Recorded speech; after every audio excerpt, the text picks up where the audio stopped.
Hey guys, welcome back to another Q&A. It is July 19th, 2018.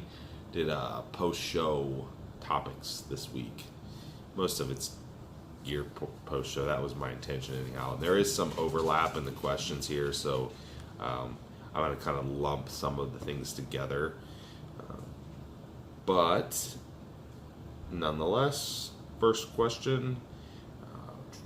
What was the first emotion, thought in your mind when you got called as the overall winner? Well, I mean, over the past several years, the past at least few years, there have been a lot of obstacles as far as like life stuff, like surgeries, health issues, other unforeseen things like house burning down and just a lot of stressors and stuff. And I know. I don't publicize everything, but I know that I was able to keep doing what I needed to do and push through those things. And that might not seem important, like that might not seem like a priority to some people when they have other things going on, but that's what I do. It's what I choose to do. So I was, proud of myself that I was able to continue to do what I needed to do always, no matter what, and ended up being rewarded for it. So, I've won classes for, won overall for, but I feel like this one had a little bit more significance in that regard, just from all the other things that had gone on, outside of just the obvious stuff like prep being really tough and things. All the preps are tough, but there was other things that went into this, and then a lot of stressors leading up to last year's shows, a lot of with the additional business that I had, and some other things going on. So, this year was really brought it all together. Might have teared up a little bit. It's all right. No shame. Let's see. Do you implement short phases aimed at emotional or psychological readiness? I'm assuming they mean like before the post-show period. They say so you don't not to overeat. Readiness to gain and not overeat. Okay, so yeah, I find this especially important with newer competitors. Even people that have been competing that just haven't been able to string together a successful post-show period. I really drill it into their head how important that period is, and the harder you have to push in the prep and the further you get away from your natural set point, the tougher it's going to be.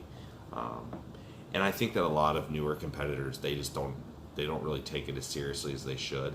And the thing is, like a lot of the binge eating and issues and with adherence and things like that, they're not even so much in the prep, and it's almost always after. It's not. So you think you're going like, hey, I'm 2 weeks out, I'm 3 weeks out, or whatever. I'm going through this tough, super low food, all this cardio, blah blah blah blah. I'm not having any problems. So why would I?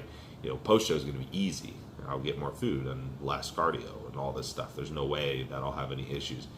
When that's almost always when it happens. The hunger hormones are really jacked up at that point. You have no show date in front of you. Things, just the floodgates can open, and a lot of bad things can happen. So yeah, I don't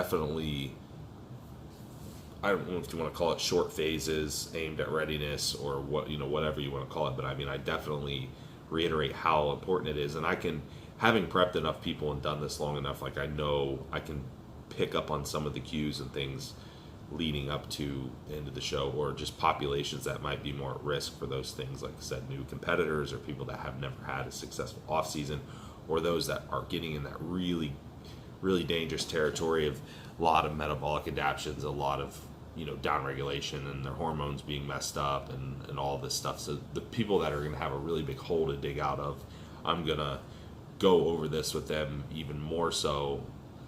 And it's not, I'm not drilling into their heads, but I'm throwing a lot of hints out. I throw a lot of things out, maybe just in their update, throw something in there, just little things that remind them, keep it in their head how important it is. Not doing silly stuff and not planning on what they're going to, junk food that they're going to eat post-show, or collecting snacks in their bags to take with them to the show, and stupid stuff like that. And little things, a lot of little things I've already talked about before, but yeah, you definitely through experience, figure out who's going to be at risk for those things. And it is extremely important to have a game plan and to realize what you're up against. I definitely feel that way. So, all right. So, next question, there's a couple of them that kind of go together. So, I'm just going to read them together.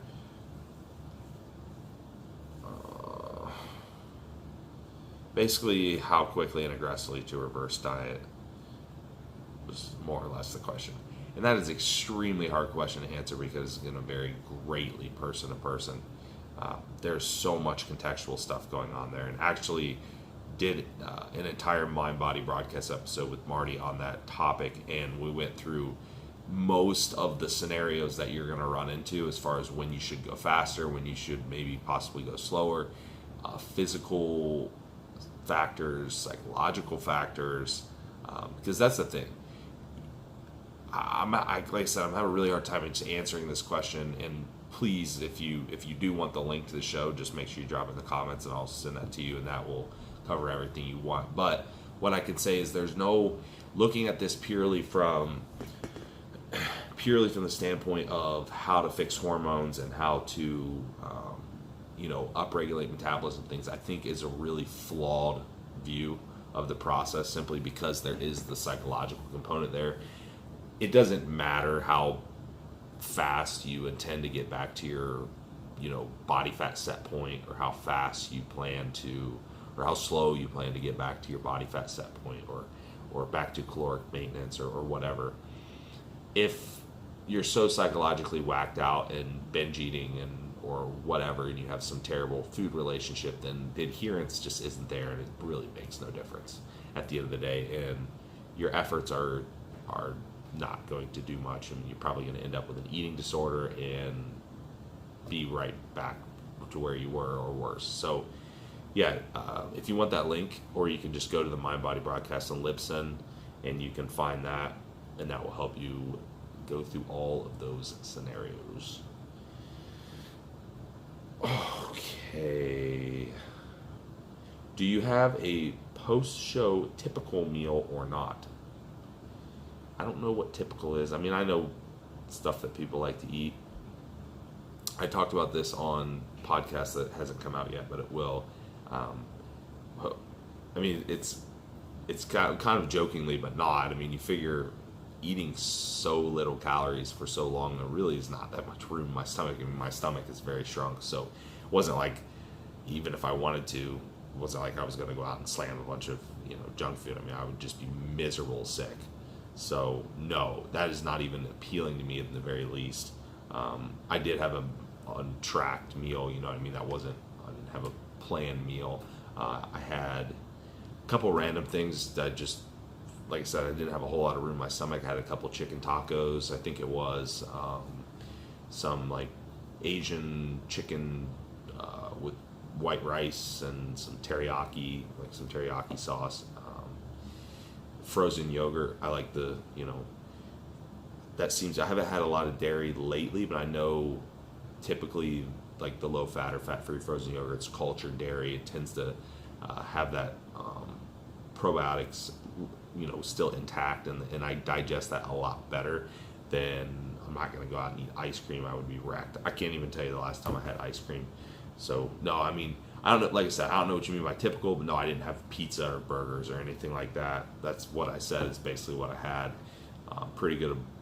Had a pretty good amount, was full, and that was pretty much that. And I had everything pretty much mapped out for the next day. But I'm not saying that there's anything wrong with people having a post-show meal. I mean, that's not my point. That's just how I operate. So,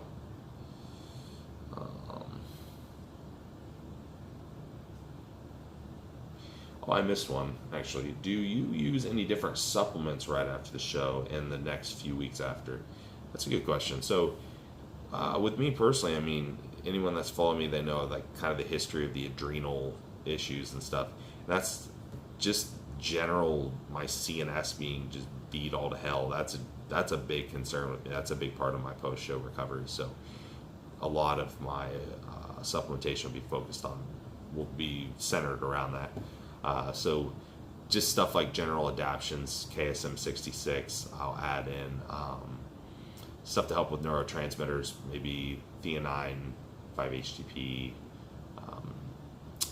possibly like some L-DOPA things, just to kind of bridge the gap when my neurotransmitters balance back out. I'll use those things as needed, wean off of stimulants.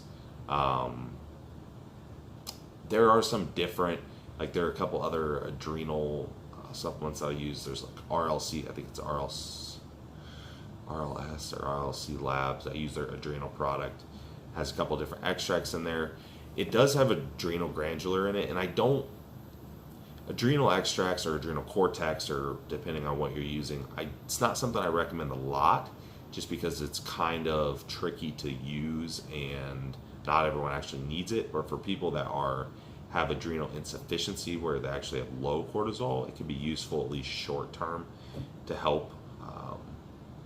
People that have high cortisol, there's really no reason to take something that's going to raise cortisol, so I wouldn't use it. For those people, I might use something like phosphatidylserine. There's several products that have that, or you can just get it in bulk. But yeah, there's mostly just adrenal-based stuff that I'm going to use post-show. Nothing, and I'll have labs done too, and I'll see if there's anything else health-wise I need to add in. Full disclosure on the labs, I'm not going to have labs done within the first 2, 3, maybe even 4 weeks post-show, because it's just freaking pointless, because they're going to be garbage. So I'll probably wait about 4 to 6 weeks, have them done, see where I'm at. I should be recovering pretty good at that point. As far as the adrenal stuff goes and just the general metabolic downregulation, I know how that feels. So, I'm gauging recovery on that, and then I'll check out the labs. I'll probably have a Dutch test done, check out all my 4-point cortisol, all the metabolites. Has organic acids on the test. It has all of the hormones. There's like 35 plus hormones on there. So progesterone, all the metabolites, all 3 estrogens and metabolites, testosterone, free thyroid hormones, all that good stuff. So I will base any additional supplementation on what I see on the labs. Okay.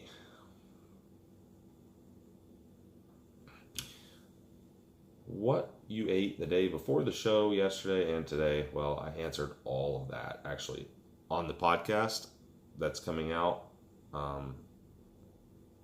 That is all on there. Went through the whole entire thing. Clear down to, I believe, touched on fluids and everything. So that is all there. Okay. Last one.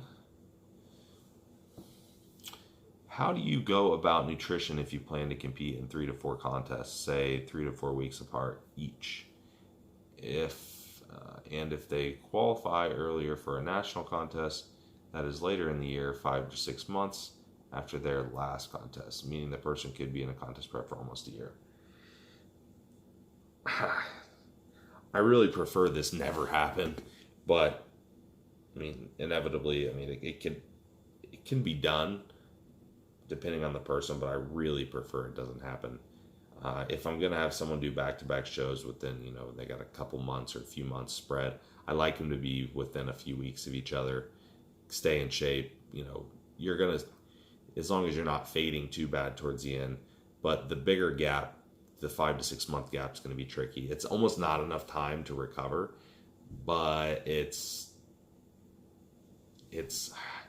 depending, you might be able to pull it off depending on the person, how lean they stay naturally and how far away from their natural set point they are when they're in contest shape. But I'm going to really prefer that doesn't happen. Like, for example, if it's the person asking this, I'm assuming they're not referring to any NPC shows, but if, in that case, you have about a year, you have a full calendar year. We'll keep it simple. You have a year, basically. There's a little more than a year usually, but for national qualification. So, take your time, push it out as far as you can, get, 8-10 months off season in there.